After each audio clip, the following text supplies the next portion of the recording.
ವಾಲ್ಮೀಕಿಗಳು ಆ ಪರಿಶುದ್ಧವಾದಂತಹ ತಮಸಾ ನದಿಯಲ್ಲಿ ಸ್ನಾನವನ್ನು ಮಾಡಬೇಕು. ಅದಕ್ಕೂ ಮುನ್ನ ಒಮ್ಮೆ ಆ ಪ್ರಕೃತಿಯ ಸೊಬಗನ್ನು ಸವಿಯೋಣ ಅಂತ ಆ ಎಲ್ಲ ನದಿಯ ಸುತ್ತ ಸಂಚಾರವನ್ನು ಮಾಡ್ತಾ ಬಂದ್ರಂತೆ. ಏನು ಭಗವಂತನ ಸೃಷ್ಟಿ ಎಷ್ಟು ಅದ್ಭುತವಾಗಿದೆ ಅಂತ ಆ ಪ್ರಕೃತಿಯ ಸೌಂದರ್ಯವನ್ನು ಸವಿತಾ ಸಂತೋಷವನ್ನು ಪಡ್ತಾ ಇರ್ತಾರೆ. ಆಗ ಒಂದು ಮರದಲ್ಲಿ ಒಂದು ಅದ್ಭುತವಾದ ದೃಶ್ಯವನ್ನು ನೋಡುತ್ತಾರೆ ವಾಲ್ಮೀಕಿಗಳು.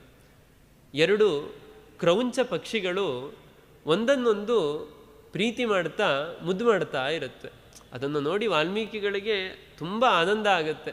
ದೇವರು ಕೇವಲ ಮನುಷ್ಯರಲ್ಲಿ ಮಾತ್ರ ಪ್ರೀತಿ ಅನುರಾಗಗಳನ್ನು ಇಟ್ಟಿರೋದಲ್ಲ, ಎಂತಹ ಪ್ರಾಣಿ ಪಕ್ಷಿಗಳಲ್ಲೂ ಕೂಡ ಎಷ್ಟು ಅನುರಾಗವನ್ನು ಪ್ರೀತಿಯನ್ನು ಇಟ್ಟಿದ್ದಾನೆ ಅಂತ ಅವರು ಸಂತೋಷ ಪಡ್ತಾ ಇದ್ದಾಗ ಇದ್ದಕ್ಕಿದ್ದಂತೆ ಒಂದು ಬಾಣ ಬಂದು ಆ ಕ್ರೌಂಚ ಪಕ್ಷಿಯಲ್ಲಿ ಒಂದು ಪಕ್ಷಿಯನ್ನು ಹೊಡೆದು ಕೆಳಗೆ ಬೀಳಿಸಿಬಿಡುತ್ತೆ.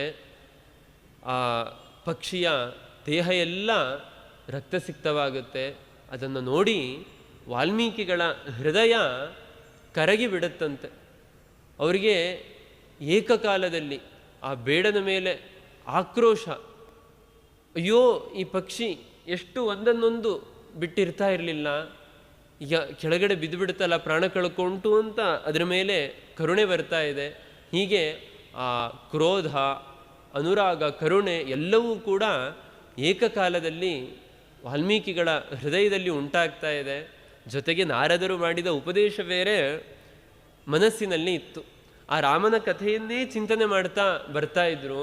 ಇಷ್ಟು ಒಂದು ಸುಂದರವಾದ ಕ್ಷಣದಲ್ಲಿ ಆ ಪರಿಸರ ಎಲ್ಲ ಪ್ರಕ್ಷುಬ್ಧ ಆಗುವಂತಹ ವಾತಾವರಣವನ್ನು ಕಂಡು ವಾಲ್ಮೀಕಿಗಳ ಹೃದಯಕ್ಕೆ ತುಂಬ ನೋವಾಯಿತಂತೆ. ತತ್ಕ್ಷಣದಲ್ಲಿ ವಾಲ್ಮೀಕಿಗಳಿಗೆ ಗೊತ್ತಾಗದಂತೆ ಮಾ ನಿಷಾದ ಪ್ರತಿಷ್ಠಾಂ ತ್ವಂ ಅಗಮ ಶಾಶ್ವತಿ ಸಮಾಹ ಯತ್ ಕ್ರೌಂಚ ಮಿಥುನಾದೇಕಂ ಅವಧಿ ಕಾಮಮೋಹಿತಂ. ಅವ್ರಿಗೆ ಗೊತ್ತಾಗದಂತೆ ಅವ್ರ ಬಾಯಿಂದ ಶಾಪ ಬಂದುಬಿಡ್ತು. ಅದು ಹೇಗೆ ಬಂತು ಅಂದರೆ ಸ್ವಾರಸ್ಯ ಶ್ಲೋಕ ರೂಪದಲ್ಲಿ ಬಂತಂತೆ. ಶೋಕಃ ಶ್ಲೋಕತ್ವಮಾಗತಃ ಅಂತ ಹೇಳ್ತಾರೆ. ವಾಲ್ಮೀಕಿಗಳ ದುಃಖ ಶ್ಲೋಕ ರೂಪದಲ್ಲಿ ಬಂತು. ಬೇಡ, ನಿನಗೆ ಒಳ್ಳೆಯದಾಗೋದು ಬೇಡ, ಹೆಚ್ಚು ಕಾಲ ನೀನು ಬದುಕಿರಬೇಡ. ಪ್ರೀತಿಯಾಗಿ ಇದ್ದಂತಹ ಪಕ್ಷಿಗಳನ್ನು ಸ್ವಲ್ಪವೂ ನಿನಗೆ ಕರುಣೆ ಇಲ್ಲದೆ ಹೊಡೆದು ಕೊಂದುಬಿಟ್ಟಿಯಲ್ಲ ನಿನ್ನ ಸ್ವಾರ್ಥಕ್ಕೋಸ್ಕರ ಅಂತ ವಾಲ್ಮೀಕಿಗಳು ಶಾಪವನ್ನೇನೋ ಕೊಟ್ಟುಬಿಟ್ರು. ಆದರೆ ಆಮೇಲೆ ಅವ್ರಿಗೆ ಆಶ್ಚರ್ಯ ಆಯ್ತಂತೆ. ಏನು ಮಾಡಿದೆ ನಾನು, ನನ್ನ ಬಾಯಿಂದ ಏನು ಬಂತು ಅಂತ ಅವರಿಗೆ ಆಶ್ಚರ್ಯ ಆಗುತ್ತೆ. ಚಿಂತಯನ್ ಸಮಃ ಪ್ರಾಜ್ಞಃ ಚಕಾರ ಮತಿಮಾನ್ ಮತಿಂ ಶಿಷ್ಯಂ ಚೈವಾಬ್ರವೀದ್ವಾಕ್ಯಂ ಇದಂ ಸಮುನಿ ಪುಂಗವಃ. ಅಲ್ಲಿ ಹತ್ತಿರದಲ್ಲಿ ಆ ಭರದ್ವಾಜನಿಗೆ ಹೇಳ್ತಾರಂತೆ ವಾಲ್ಮೀಕಿಗಳು, ಅಲ್ಲ ಮಗು, ನನ್ನ ಬಾಯಿಂದ ಏನು ಬಂತಿದು? ಎಲ್ಲ ಸರಿಯಾಗಿ ಅಕ್ಷರಗಳು, ಪಾದ, ಛಂದಸ್ಸು ಎಲ್ಲವೂ ಕೂಡ ಸರಿಯಾಗಿರುವಂತಹ ಒಂದು ಶ್ಲೋಕ ನನ್ನ ಬಾಯಿಂದ ಬಂದುಬಿಡುತ್ತಲ್ಲ, ನನಗೇ ಗೊತ್ತಾಗಲಿಲ್ಲ. ಯಾಕೆಂದರೆ ಒಂದು ಶ್ಲೋಕ ರಚನೆ ಮಾಡಬೇಕು ಅಂದರೆ ಪೆನ್ನು ಪೇಪರ್ ಇಟ್ಕೊಂಡು ಯೋಚನೆ ಮಾಡಿ ಯಾವ ಛಂದಸ್ಸಿನಲ್ಲಿ ಮಾಡಬೇಕು, ಯಾವ ಅಲಂಕಾರವನ್ನು ಬಳಸ್ಕೊಳ್ಬೇಕು, ಯಾವ ಪದಗಳನ್ನು ಹಾಕಬೇಕು, ಏನು ವರ್ಣನೆ ಮಾಡಬೇಕು ಅಂತೆಲ್ಲ ಯೋಚನೆ ಮಾಡಿ ಶ್ಲೋಕವನ್ನು ರಚನೆ ಮಾಡಬೇಕು. ಆದರೆ ವಾಲ್ಮೀಕಿಗಳಿಗೆ ಗೊತ್ತಾಗದಂತೆ ಅವರ ಬಾಯಿಂದ ಶ್ಲೋಕ ಬಂದಾಗ ಅವರಿಗೆ ರೋಮಾಂಚನ ಆಗುತ್ತೆ. ಭರದ್ವಾಜಸ್ತತಃ ಶಿಷ್ಯೋ ವಿನೀತಃ ಶ್ರುತವಾನ್ ಮುನಿ ಕಲಶಂ ಪೂರ್ಣಮಾದಾಯ ಪೃಷ್ಠತೋ ಅನುಜಗಾಮಃ. ಆಮೇಲೆ ಅಲ್ಲಿಂದ ವಾಲ್ಮೀಕಿಗಳು ಮರಳಿ ಆಶ್ರಮಕ್ಕೆ ಬರ್ತಾರೆ. ಆಶ್ರಮಕ್ಕೆ ಬಂದರೂ ಕೂಡ ವಾಲ್ಮೀಕಿಗಳ ಹೃದಯದಲ್ಲಿ ಅದೇ ಯೋಚನೆ. ಒಂದು, ನನಗೆ ಗೊತ್ತಾಗದಂತೆ ನನ್ನ ಬಾಯಿಂದ ಹೇಗೆ ಈ ಶ್ಲೋಕ ಬಂತು ಅಂತ ಯೋಚನೆ ಮಾಡ್ತಾ ಇದ್ದಾರೆ. ಅದರ ಜೊತೆಗೆ ಆ ನಿರ್ದಯಿಯಾದಂತಹ ಬೇಡ, ಸ್ವಲ್ಪನೂ ಕರುಣೆ ಇಲ್ಲದೆ ಆ ಪಕ್ಷಿಯನ್ನು ಕೊಂದು ಬಿಟ್ನಲ್ಲ, ಒಂದು ಪಕ್ಷಿಯನ್ನು ಅಂತ ಆ ದುಃಖ, ಆ ಎರಡೂ ಆಶ್ಚರ್ಯಕರವಾದ ಘಟನೆಗಳು ಅವತ್ತು ನಡೆದದ್ದನ್ನು ಮನಸ್ಸು ಅದನ್ನೇ ಯೋಚನೆ ಮಾಡ್ತಾ ಇತ್ತಂತ. ಅವ್ರಿಗೆ ಆಶ್ಚರ್ಯ, ಹೇಗೆ ಆಯಿತು, ಅವನಿಗೆ ಇಷ್ಟು ನಿರ್ದಯ ಬರಲಿಕ್ಕೆ, ಇಷ್ಟು ಅವನಿಗೆ ಕರುಣೆ ಇಲ್ಲದೆ ಇರಲಿಕ್ಕೆ ಹೇಗೆ ಸಾಧ್ಯ, ನನ್ನ ಬಾಯಿಂದ ಈ ಥರ ಶ್ಲೋಕ ಹೇಗೆ ಬಂತು ಅಂತ ಅದನ್ನೇ ಯೋಚನೆ ಮಾಡ್ತಾ ಆಶ್ರಮಕ್ಕೆ ಬರ್ತಾರೆ. ಜಗಾವ ಅಂತರ್ಗತಮನ ಭೂತ್ವ ಶೋಕಪರಾಯಣ. ದುಃಖದಲ್ಲಿ ಅವರ ಹೃದಯ ಅವರ ಬಾಯಿಂದ ತಮಗೇ ಗೊತ್ತಾಗದಂತೆ ಬಂದಂತಹ ಶ್ಲೋಕವನ್ನು ಮತ್ತೆ ಮತ್ತೆ ಅವರದನ್ನು ಯೋಚನೆ ಮಾಡ್ತಾ ಇದ್ರಂತೆ. ಹೀಗೆ ಯೋಚನೆ ಮಾಡ್ತಾ ಇರಬೇಕಾದ್ರೆ ಇದ್ದಕ್ಕಿದ್ದಂತೆ ಚತುರ್ಮುಖ ಬ್ರಹ್ಮದೇವರ ಆಗಮನ ಆಗುತ್ತಂತೆ. ನೋಡಿ ಎಷ್ಟು ಆಶ್ಚರ್ಯ. ಒಂದು ಜಗತ್ತಿನಲ್ಲಿ ದೊಡ್ಡ ಕಾರ್ಯ ಆಗಬೇಕು. ಅವತ್ತು ಕೋಟ್ಯಾಂತರ ವರ್ಷಗಳ ಹಿಂದೆ ನಡೆದಂತಹ ರಾಮನ ಕಥೆ ಇವತ್ತಿಗೂ ಕೂಡ ಪ್ರಸ್ತುತ ಆಗಿದೆ. ಇವತ್ತಿಗೂ ಕೂಡ ಆ ರಾಮ ಅನ್ನುವ 2 ಅಕ್ಷರವನ್ನು ಕೇಳಿದ್ರೆ ಸಾಕು ಪ್ರತಿಯೊಬ್ಬರಿಗೂ ಕೂಡ ರೋಮಾಂಚನ ಆಗುತ್ತೆ. ಅಂದರೆ ಎಂತಹ ಶಕ್ತಿ ಇರಬೇಕು ಆ ರಾಮಾಯಣಕ್ಕೆ ಅನ್ನುವುದನ್ನು ನಾವು ಯೋಚನೆ ಮಾಡಬೇಕು.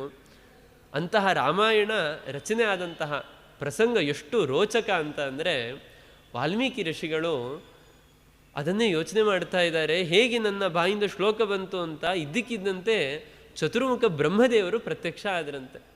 ಪ್ರತ್ಯಕ್ಷ ಆಗಿ ವಾಲ್ಮೀಕಿಗಳೇ ನೀವೇನು ಯೋಚನೆ ಮಾಡಬೇಡಿ, ಮಚ್ಛಂದಾದೇವ ನನ್ನ ಸಂಕಲ್ಪದಂತೆಯೇ ನಿಮ್ಮ ಬಾಯಿಂದ ಇದು ಶ್ಲೋಕ ಬಂದಿದೆ. ಇದು ಕೇವಲ ಶ್ಲೋಕ ಅಲ್ಲ, ಭಗವಂತನ ಸ್ತೋತ್ರ ರೂಪ.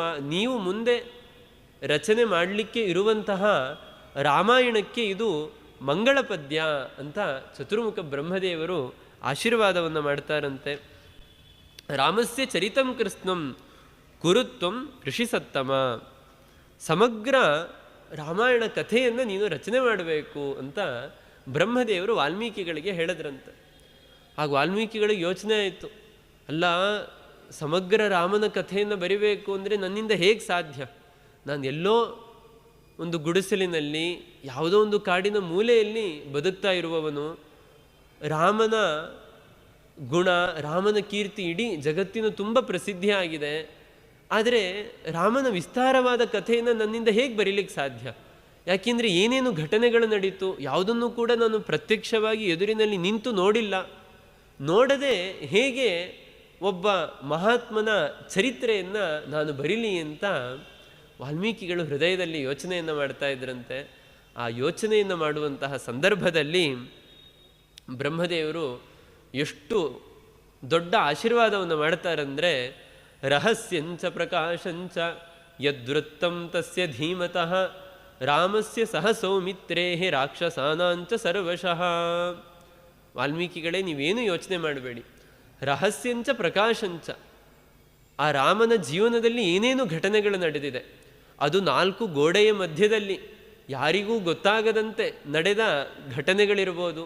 ಯಾಕೆಂದರೆ ಮುಂದೆ ಅಯೋಧ್ಯಾಕಾಂಡದಲ್ಲಿ ಕೇವಲ ದಶರಥ, ಕೈಕೇಯಿ, ರಾಮ 3 ಜನ ಇದ್ದಾಗ ಅನೇಕ ಮಾತುಗಳು ನಡೆಯುತ್ತೆ. ಆಮೇಲೆ ರಾಮ ಹೋಗಿ ಕೇವಲ ಕೌಸಲ್ಯ ಜೊತೆಗೆ ಮಾತನಾಡುವ ಪ್ರಸಂಗ ಇದೆ. ಆಮೇಲೆ ಕಾಡಿನಲ್ಲಿ ಕೇವಲ ರಾಮ, ಸೀತೆ, ಲಕ್ಷ್ಮಣರು ಇದ್ದಾಗ ನಡೆದ ಘಟನೆಗಳಿರ್ಬೋದು. ಇದೆಲ್ಲವೂ ವಾಲ್ಮೀಕಿಗಳಿಗೆ ಹೇಗೆ ಗೊತ್ತಾಯಿತು ಅಂದರೆ ಸಾಕ್ಷಾತ್ ಚತುರ್ಮುಖ ಬ್ರಹ್ಮದೇವರ ಆಶೀರ್ವಾದದಿಂದ ಅಂತ ರಾಮಾಯಣ ನಮಗೆ ತಿಳಿಸಿಕೊಡುತ್ತೆ. ಬ್ರಹ್ಮದೇವರು ಹೇಳ್ತಾರೆ, ನನ್ನ ಅನುಗ್ರಹದಿಂದ ನಿನಗೆ ಎಲ್ಲ ಪ್ರತಿಯೊಂದು ಘಟನೆಗಳು ಕೂಡ ನಿನಗೆ ಹೊಳೆಯುತ್ತೆ, ಪ್ರತಿಭಾಸವಾಗುತ್ತೆ ಅಂತ ಬ್ರಹ್ಮದೇವರು ಆಶೀರ್ವಾದವನ್ನು ಮಾಡುತ್ತಾರೆ.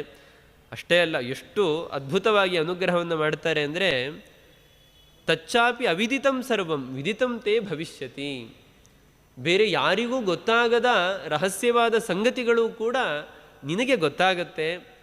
ಅಷ್ಟೇ ಅಲ್ಲ ವಾಲ್ಮೀಕಿಗಳೇ, ನತೇ ವಾಗ್ ಅನೃತಾ ಕಾವ್ಯೆ ಕಾಚಿದತ್ರ ಭವಿಷ್ಯತಿ ಕುರು ರಾಮಕಥಾಂ ಪುಣ್ಯಾಂ ಶ್ಲೋಕಬದ್ಧಾಂ ಮನೋರಮಾಂ. ನಿಮ್ಮ ಒಂದೇ ಒಂದು ಮಾತು ಕೂಡ ಸುಳ್ಳಾಗೋದಿಲ್ಲ. ನೀವೇನು ರಚನೆ ಮಾಡ್ತೀರಾ ಅದೆಲ್ಲವೂ ಕೂಡ ಸತ್ಯ ಆಗುತ್ತೆ. ಯಾಕೆಂದರೆ ನಿಮ್ಮ ಬಾಯಿಯಲ್ಲಿ ನನ್ನ ಪತ್ನಿ ಸಾಕ್ಷಾತ್ ಸರಸ್ವತಿಯೇ ನಿಂತು ಮುಂದೆ ಶ್ಲೋಕಗಳನ್ನು ನುಡಿಸ್ತಾಳೆ, ರಚನೆಯನ್ನು ಮಾಡ್ತಾಳೆ. ಹಾಗಾಗಿ ಯಾವತ್ ಸ್ಥಾಸ್ಯಂತಿ ಗಿರಯಃ ಸರಿತಶ್ಚ ಮಹೀತಲೆ ತಾವದ್ ರಾಮಾಯಣ ಕಥಾ ಲೋಕೇಶು ಪ್ರಚರಿಷ್ಯತಿ. ಎಲ್ಲಿಯ ತನಕ ಪರ್ವತಗಳು, ನದಿಗಳು, ಬೆಟ್ಟ, ಆಕಾಶ ಎಲ್ಲವೂ ಕೂಡ ಇರುತ್ತೋ ಅಲ್ಲಿಯ ತನಕ ನೀವು ರಚನೆ ಮಾಡಿದಂತಹ ರಾಮಾಯಣ ಶಾಶ್ವತವಾಗಿ ಇರುತ್ತೆ. ಅಲ್ಲಿಯ ತನಕ ಲೋಕದಲ್ಲಿ ಪ್ರಸಿದ್ಧವಾಗಿರುತ್ತೆ. ಅಷ್ಟೇ ಅಲ್ಲ, ಎಲ್ಲಿಯ ತನಕ ನೀವು ರಚನೆ ಮಾಡಿದಂತಹ ರಾಮಾಯಣ ಜಗತ್ತಿನಲ್ಲಿ ಪ್ರಸಿದ್ಧಿಯಾಗಿರುತ್ತೋ ಅಲ್ಲಿಯ ತನಕ ನೀವು ಮೇಲಿನ ಲೋಕಗಳಲ್ಲಿ ಇದ್ದು ಸುಖವನ್ನು ಪಡುವಂತಹ ಯೋಗ ನಿಮಗೆ ಸಿಗುತ್ತೆ, ಆ ಪುಣ್ಯ ಅಂತ ಬ್ರಹ್ಮದೇವರು ಆಶೀರ್ವಾದವನ್ನು ಮಾಡುತ್ತಾರೆ. ಇಲ್ಲಿ ನಾವೊಂದು ಗಮನಿಸಬೇಕು, ನಾವು ಬದುಕಿದಂತಹ ಸಂದರ್ಭದಲ್ಲಿ ನಾವು ನಮ್ಮ ಸುಖಕ್ಕೋಸ್ಕರ, ನಮ್ಮ ಸ್ವಾರ್ಥಕ್ಕೋಸ್ಕರ ನಮ್ಮ ಸುತ್ತಮುತ್ತ ಇರುವ ಅವಿವೇಕಿಗಳನ್ನು ನೋಡುತ್ತಾ ಅವರು ಹಗಲು ರಾತ್ರಿ ದುಡ್ಡನ್ನು ಸಂಪಾದನೆ ಮಾಡಬೇಕು, ಹೆಸರನ್ನು ಸಂಪಾದನೆ ಮಾಡಬೇಕು ಅಂತ ಹಪಹಪಿಸ್ತಾ ಇರ್ತಾರೆ. ಅದಕ್ಕೋಸ್ಕರ ಹಗಲು ರಾತ್ರಿ ಪರಿಶ್ರಮವನ್ನು ಪಡ್ತಾ ಇರ್ತಾರೆ. ಅದೇನು ಮಾಡೋದು, ಅಂಟು ರೋಗ, ಅವರಿಂದ ನಮಗೂ ಅದು ಬಂದುಬಿಡುತ್ತೆ. ನಾವು ಅದನ್ನೇ ಮಾಡ್ತಾ ಜೀವನವನ್ನು ವ್ಯರ್ಥ ಮಾಡಿಕೊಳ್ತೀವಿ. ಕೊನೆಗೆ ಒಮ್ಮೆ ನಮ್ಮ ಜೀವನವನ್ನು ಹಿಂತಿರುಗಿ ನೋಡಿದ್ರೆ ಏನು ಸಾಧನೆ ಅನ್ನೋದು ಆಗಿರೋದಿಲ್ಲ. ಹಾಗಾಗಿ ದೇವರು ಈ ದೇಹವನ್ನು ಕೊಟ್ಟಾಗ ಮುಂದೆ ನೂರಾರು ಸಾವಿರಾರು ವರ್ಷಗಳ ಕಾಲ ಸಾವಿರಾರು ಜನ ನಾವು ಮಾಡಿದಂತಹ ಕೆಲಸವನ್ನು ನೆನಪಿಸಿಕೊಳ್ಳುವಂತಹ ಪವಿತ್ರವಾದ ಪುಣ್ಯವಾದ ಕಾರ್ಯವನ್ನು ಮಾಡಬೇಕು ಅಂತ. ನೋಡಿ, ನಾವು ಇವತ್ತು ಇತಿಹಾಸದಲ್ಲಿ ಪುರಂದರದಾಸರನ್ನು, ಕನಕದಾಸರನ್ನೆಲ್ಲ ಪ್ರತಿನಿತ್ಯ ಸ್ಮರಣೆ ಮಾಡಿಕೊಳ್ತೀವಿ. ಅವರು ಎಷ್ಟು ಸಂಪಾದನೆ ಮಾಡಿದ್ದಾರೆ, ಎಷ್ಟು ಹಣವನ್ನು ಗಳಿಸಿದರು. ಪುರಂದರದಾಸರು ತಾವು ಗಳಿಸಿದ ಹಣವನ್ನೆಲ್ಲ ದಾನ ಮಾಡಿ ತಾಳ ತಂಬೂರಿಗಳನ್ನು ಹಿಡಿದು ಭಗವಂತನ ದಾಸರಾಗಿ ಎಲ್ಲ ಕಡೆ ಆ ಭಕ್ತಿ ಸಿದ್ಧಾಂತವನ್ನು ಪ್ರಚಾರ ಮಾಡ್ತಾ ಹೋದರು. ಹಾಗಾಗಿ ನಾವು ಈ ಸಂದರ್ಭದಲ್ಲಿ ಒಂದು ದೊಡ್ಡ ಸಂದೇಶವನ್ನು ಪಡಿಬೇಕು ರಾಮಾಯಣದ ಮೂಲಕ. ಎಲ್ಲಿಯ ತನಕ ನಾವೊಂದು ಒಳ್ಳೆಯ ಕೆಲಸವನ್ನು ಮಾಡುತ್ತೇವೋ ಅದನ್ನು ನಮ್ಮ ಕಾಲ ಆದ ಬಳಿಕವೂ ಕೂಡ ಅನೇಕ ಸಜ್ಜನರು, ಸಾಧಕರು ಆ ಕಾರ್ಯದಿಂದ ಸಂತೋಷವನ್ನು ಪಡ್ತಾ ನಮ್ಮನ್ನು ಸ್ಮರಣೆ ಮಾಡಿಕೊಳ್ತಾ ಇರ್ತಾರೋ, ಅಲ್ಲಿಯ ತನಕ ನಮಗೆ ಸ್ವರ್ಗಲೋಕದಲ್ಲೋ ಅಥವಾ ಅದಕ್ಕಿಂತ ಮೇಲಿನ ಲೋಕಗಳಲ್ಲೋ ನೆಮ್ಮದಿ ಸುಖಗಳು ದೊರೀಲಿಕ್ಕೆ ಸಾಧ್ಯ ಆಗುತ್ತೆ. ದೇವರಿಗೆ ನಾವು ಹತ್ತಿರ ಹೋಗಲಿಕ್ಕೆ ಸಾಧ್ಯ ಆಗುತ್ತೆ. ಅಷ್ಟೇ ಅಲ್ಲ, ಅವರು ಮಾಡಿದಂತಹ ಪುಣ್ಯ, ಆ ಎಲ್ಲ ಪುಣ್ಯದ ಒಂದು ಭಾಗ ನಮಗೂ ಕೂಡ ಬರುತ್ತೆ ಅಂತ.